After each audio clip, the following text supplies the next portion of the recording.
नमस्कार मित्रांनो, तुम्हाला माहीतच आहे सध्या मी ॲटॉमिक हॅबिट्स हे बुक वाचतोय.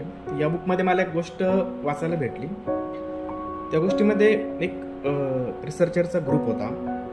त्या ग्रुपने काय केलं, 240 लोकांची एक टीम बनवली आणि त्या टीमला 3 ग्रुपमध्ये वेगवेगळं डिवाइड केलं आणि त्या ग्रुपला टास्क दिली की तुम्हाला पुढच्या 15 दिवसामध्ये एक्सरसाइजची हॅबिट लावायची. तर हे करीत असताना त्यांनी तिन्ही ग्रुपला वेगवेगळ्या इन्स्ट्रक्शन्स दिल्या.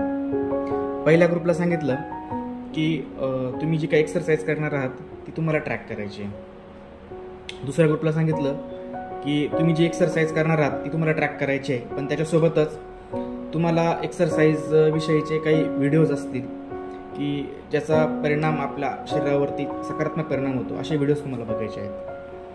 आणि तिसऱ्या ग्रुपला सांगितलं की तुम्हाला एक्सरसाइज करायची आहे, एक्सरसाइज ट्रॅक करायची आहे आणि त्याच्यासोबत व्हिडिओज पण बघायचे आहेत. ॲडिशनली त्यांना असं सांगितलं की तुम्ही कुठे एक्सरसाइज करणार आहात, किती एक्सरसाइज करणार आहात, कोणत्या दिवशी करणार आहात, कशी करणार आहात, या सगळ्या गोष्टीचा प्लॅन बनवायचा. तर 15 दिवसाचा स्टडी पूर्ण झाला.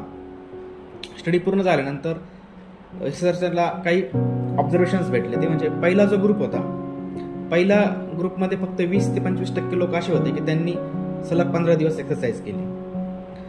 दुसरा जो ग्रुप होता, दुसऱ्या ग्रुपमध्ये त्यांना असं ऑब्झर्व झालं की फक्त 30 ते 35% लोक असे होते की त्यांनी 15 दिवस पूर्ण एक्सरसाइज केली. जो तिसरा ग्रुप होता, त्या तिसऱ्या ग्रुपमध्ये 90% असे लोक होते की त्या लोकांनी 15 दिवस एक्सरसाइज पूर्ण केली.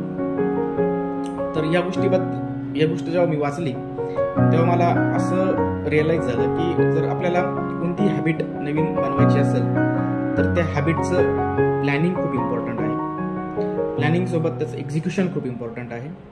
एक्झिक्युशनसोबत त्याचं मॉनिटरिंग खूप इम्पॉर्टंट आहे आणि त्याच्यानंतरच ती गोष्ट आपण डेव्हलप करू शकतो. थँक्यू.